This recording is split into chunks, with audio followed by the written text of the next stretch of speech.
Good morning students and good morning and welcome back to online study school Syamamal Girls Inter College Damaiya Durapur. Here I am Akhilesh Kumar Gupta, your English teacher. आज आपके लिए लेकर आए हैं नए paragraph का नया video channel में नया वीडियो, क्योंकि आपके ब्लैक बोर्ड पे वो पैराग्राफ मेंशन कर दिए गए हैं। तो यारे विद्यार्थियों, आप अपना रफ और पेन लेकर बैठेंगे और आगे के पैराग्राफ 5 का जो पैराग्राफ है हमने ब्लैक बोर्ड पे मेंशन किए हैं और उसको हम लाइन टू लाइन बताएंगे जैसे पहले की तरह है। ठीक है, तो चलिए अब हम शुरू करते हैं। विलियम सी डगलस द्वारा लिखा गया चैप्टर 1 क्लास 12 का a girl with A basket से। ठीक है, तो चलिए अब पैराग्राफ 5 यहाँ लिखा गया है। विलियम सी डगलस ही बता रहे हैं जब बच्चे उन्हें प्लेटफॉर्म पर खेल लिए जो टोकरियां बेच रहे थे। ठीक है ना, तो बता रहे हैं William C Douglas, I bought one tiny basket. Tiny means होता है छोटा, जो नन्हा मुन्ना सा होते हैं उनको बोलते हैं टाइनी, मतलब बहुत छोटा सा, और बाट मतलब खरीदा। मैं एक छोटा सा टोकरी खरीदा। अब विलियम सी डगलस कह रहे हैं मैं एक छोटा सा टोकरी खरीदा। कितने में खरीदे वो टोकरी? फॉर ए फ्यू आनास, कुछ आनों में। कुछ आने का मतलब कुछ पैसों में। ठीक है, कुछ आने में एक छोटी सी टोकरी खरीदे। और भी बता रहे हैं एन अदर, दूसरा फ्रूट बास्केट। दूसरी जो टोकरी लिए वो फल इत्यादि रखने वाली जैसी टोकरी थी जिसमें फल रखा जा सके। वो भी कितने में लिए? फॉर ए बीट मोर, यानी यहाँ दिया ना ए फ्यू आना, मतलब इससे कुछ आना अधिक दे करके। एक आने में तो वो छोटी टोकरी खरीद लिए, अब फल वाली जो टोकरी खरीदे कुछ आनों से क्या थी, थोड़ा बहुत अधिक थी। तो ए बीट मोर का मतलब होता है थोड़ा सा और अधिक। और फिर कह रहे हैं ए ब्यूटीफुल, एक सुंदर वेस्ट पेपर, रद्दी कागज इत्यादि रखने वाली बास्केट मतलब टोकरी खरीदे। कितनी टोकरी हो गई? एक छोटी टोकरी, दूसरे फल वाली टोकरी, तीसरी रद्दी कागज रखने वाली टोकरी खरीदे। वो रद्दी कागज रखने वाली टोकरी कितने की है? फॉर ए रूपी, 1 रुपए की है। जो रद्दी कागज रखने वाली टोकरी है वो कितने की है? 1 रुपए की है। ठीक है, चलिए आगे बढ़ते हैं। और भी देखिए, ए lovely saving basket. Saving basket मतलब होता है सिलाई की टोकरी। सेविंग बास्केट मीन्स क्या होता है? सिलाई की टोकरी। और वो कैसी टोकरी है? ए लवली मतलब एक प्यारा सा सिलाई की टोकरी। वो कितनी की है बता रहे हैं? फॉर ए रूपी, वो भी 1 रुपए की ही है। ठीक है, सिलाई की टोकरी भी कितने रुपए की है? 1 रुपए की है। और बता रहे हैं क्या खरीदे? A few fans. फैंस क्या होते हैं? पंखे। ठीक है ना, होता ना सरकंडे या नरकट की जो से टोकरियां अगर बनाई जा सकती हैं तो पंखे भी बनाए होंगे, जो पंखे हम अपने गांव में हथेली वाला झलते हैं। तो वो बता रहा है ए फ्यू फैंस, कुछ पंखे खरीदे। वो भी कितने में? फॉर एन आना, एक आने में, आर अथवा 2 पीस अथवा 2। ठीक है ना, एक आने अथवा एक आने के 2 गुने में उन्होंने कुछ पंखे खरीद लिए। आगे बात समझे, तो इतने पंखे, इतनी टोकरियां खरीदने के बाद बता रहे हैं माई आर्म्स, जो मेरी बाहें थी, जो टोकरियां खरीद लिए थे इतने टोकरियां, तो कह रहे हैं माई आर्म्स, जो मेरी बाहें थी, वेयर फील्ड, अब भर गई थी। मतलब मेरी बाहों में या मेरे हाथों में अब कोई अन्य वस्तु लेने की जगह नहीं थी, इतना मैंने टोकरी उन बच्चों से खरीद लिया। एंड अब बता रहे हैं आई हैड नॉट स्पेंट, और मैंने अभी खर्च नहीं कर पाया था 50 सेंट्स, 50 सेंट भी, यानी 50 सेंट भी वे खर्च नहीं कर पाए थे। सोच लीजिए, एक छोटी टोकरी लिए हैं, फल वाली टोकरी लिए हुए हैं, रद्दी कागज रखने वाली टोकरी लिए हैं, सिलाई वाली टोकरी लिए, पंखे कुछ आने में खरीदे हैं। तो इनकी बाहें जो थी भर गई थी। इतना लेने के बावजूद भी कह रहे हैं कि मैंने 50 सेंट से भी अधिक रुपए खर्च नहीं किए। आई बात समझ में? अच्छा, आगे क्या बता रहे हैं? द चिल्ड्रेन पास्ड इन, जबकि बच्चे मुझे चारों ओर से क्या हुए थे? एकदम जकड़े हुए थे, घेरे हुए थे, और शाउटिंग, चिल्ला रहे थे, देयर वेयर्स, अपने सामानों को लेकर के, यानी जो अपने सामान लिए थे, टोकरी पर लिए थे, वो सब चिल्ला रहे थे लेकर के। ठीक है ना? तो क्या चिल्ला रहे होंगे? मेरी टोकरी ले लो, आप मेरी टोकरी ले लो, ऐसे ही चिल्ला रहे होंगे ना? तो ठीक विलियम सी डगलस यही बातें कह रहे हैं कि वही बच्चे तेज आवाज में चिल्ला रहे थे अपने सामानों को लेकर के, और इन्हीं को घेरे हुए चिल्ला रहे थे। तो इनको जब चारों से घेरे हुए थे तो उसको बता रहे हैं आई वाज ए प्रिजनर, मैं बिल्कुल क्या बन गया था? एक कैदी बन गया था। जिस व्यक्ति को चारों से घेर लिया जाए तो वो एक कैदी के समान हो जाता है ना। तो उसके एग्जाम्पल में बता रहे हैं कि जो बच्चे मुझे चारों से घेर लिए थे, मैं बिल्कुल क्या बन गया था? I was a prisoner. Prisoner means क्या होता है? कैदी। मैं कैदी बन गया हुआ था। और क्या? और कंप्लीटली मतलब पूर्ण रूप से या पूरी तरह से सराउंडेड, मैं चारों ओर से घिर गया था।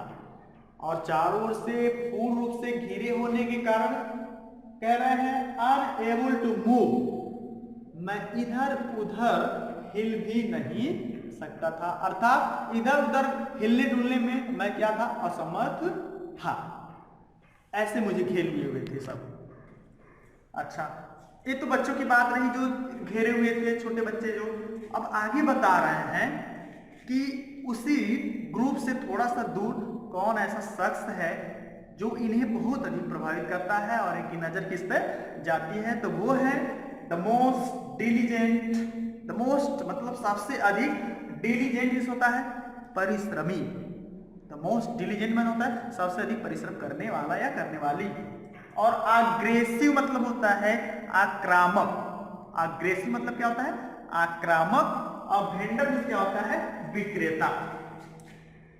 बता रहे हैं विलियम सी डगलस कि एक बहुत ही अधिक परिश्रम करने वाली और जोर दे करके बेचने वाली, जैसे कोई विक्रेता है अपने सामानों को इतना जोर दे करके बेचता है कि लोग उन पर विश्वास करते हैं, वो झूठ नहीं बोलता है। ऐसे बोलते हैं अग्रेसिव वेंडर, जो जोर दे करके अपने सामानों को बेचने वाले होता है। वो कौन थी? Was a beautiful girl of 9 वर्ष की एक सुंदर लड़की थी। तो विलियम सी डगलस उस 9 वर्ष की सुंदर लड़की के बारे में बता रहे हैं जो अधिक परिश्रमी और अपने सामानों को जोर दे करके बेचने वाली थी। और बिल्कुल कहाँ थी? बता रहे हैं right in front of me, ठीक बिल्कुल मेरे सामने थी। वही कह रहे हैं right in front of me मतलब बिल्कुल मेरे सामने वो लड़की थी। अच्छा, और उसके पास भी क्या था उसके बारे में बता रहे हैं she had a lovely basket with handle. With handle माने हथेदार। सी हैड उसके पास थी ए लवली बास्केट एक सुंदर टोकरी, यानी उस लड़की के पास एक सुंदर हथेदार जिसमें टांगने के हत्थे लगे होंगे, तो वही विथ हैंडल हथेदार टोकरी थी जो 9 वर्ष की सुंदर लड़की थी, उसको बता रहे हैं। और वो भी देखिए एंड सी वांटेड, और वो लड़की चाहती थी, सी लड़की के लिए आया है, वो 9 वर्ष की जो बच्ची है वह भी चाहती थी उस टोकरी का कितना दाम लेना चाहती थी? ₹1.50 1.5 रुपए, ₹1.50 कह सकते हो आप। कितने रुपए वो लेना चाहती थी उस टोकरी का दाम? या तो ₹1.50 पर इस टोकरी का दाम, आर अथवा कितना लेना चाहती थी? अबाउट 30 सेंट अथवा 30 सेंट्स या ₹1.50 से कम कह सकते हो आप, ठीक है ना। तो वो 9 वर्ष की लड़की जो हथेदार टोकरी ली हुई थी सुंदर, तो उसको कितने में बेचना चाहती थी? ₹1.50 में अथवा 30 सेंट में बेचना चाहती थी, जो 9 वर्ष की लड़की ली हुई थी। राइट, समझ में आ रही है ना मेरी बात जो मैं कह रहा हूं? बिल्कुल वो 9 वर्ष की लड़की है जो अपनी टोकरी के लिए एकदम बिल्कुल खड़ी है, वो नहीं चिल्ला रही है क्योंकि लड़की है और वो सब अरे लड़के हैं उनके बीच में नहीं, बिल्कुल थोड़ा सा कुछ ही दूरी पर, वो भी बेचने के लिए आई थी, वो भी शरारती बच्ची ही थी, आई बात समझ में, कहीं अलग नहीं है। और she was an earnest pleader. Earnest pleader में क्या होता है, अपने सामानों की ईमानदारी से प्रशंसा करना। अर्नेस्ट प्लीडर का मतलब होता है अपने सामानों की ईमानदारी से प्रशंसा करना। तो वही लेखक बता रहा है, विलियम सी डगलस बता रहा है कि वह अपने सामानों को ईमानदारी से प्रशंसा करने वाली थी। मतलब उसमें कहीं तरह की कोई झूठ या अनियोक्ति नहीं थी। आई बात समझ में। There was tears in her eyes, ऊपर से देखिए क्या था, देयर वॉज टीयर्स, टीयर्स में होता है आंसू, और हर आईज मतलब उसकी आंखों में, उसकी आंखों में आंसू थे। उस शरारती 9 वर्ष की जो बच्ची थी उसकी आंखों में क्या थे, आंसू थे। और she pleaded and begged. Pleaded and begged का मतलब होता है आग्रह करना या निवेदन करना। आई बात समझ में। तो प्लीडेड एंड बेग्ड मतलब होता है वह ऐसे आग्रह की, किसमें, इन टोन्स, स्वरों में। वह 9 वर्ष की लड़की ऐसे स्वर में आग्रह कर रही थी that he would ring any heart, कि वो किसी के भी हृदय में दया जगा सकती थी। उसके स्वर में इतना करुणा थी, ऐसे वो आग्रह की कि उसके शब्दों को, उसके स्वरों को सुन करके किसी के भी हृदय को वो पिघलाया जा सकता है। तो ये 9 वर्ष की जो लड़की थी इस तरह से अपनी टोकरी को बेचने के लिए वो खड़ी थी, जिस पर नजर किसकी पड़ती है, विलियम सी डगलस की। राइट है।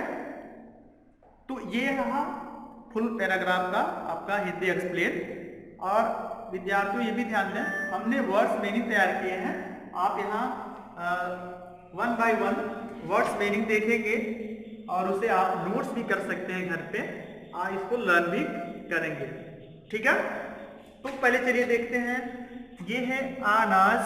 आनाज में होते हैं आने या पैसे। ठीक है ना।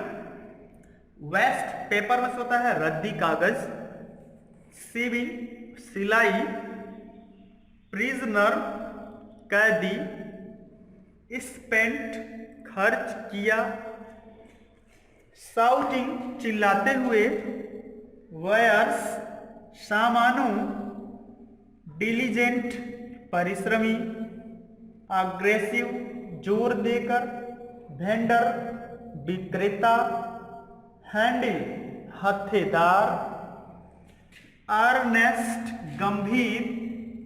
प्लीडर अभिवक्ता। तो मैंने बताया था अर्नेस्ट प्लीडर। अर्नेस्ट प्लीडर का मतलब क्या होता है, ईमानदारी से जो अपने सामानों के बारे में कहता है, अभिवक्ता कहने वाला। और रिंग एनी हार्ट हृदय में दया जागृत करना, किसी के भी हृदय में।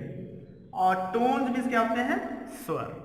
आई बात समझ में। तो इस वीडियो में आपको इतने ही पैराग्राफ के बारे में बताए गए हैं, और आप इसे ध्यान से पढ़िएगा और सुनिएगा। ध्यान से सुनेंगे और अपने नोट्स तैयार करेंगे। Okay, thank you.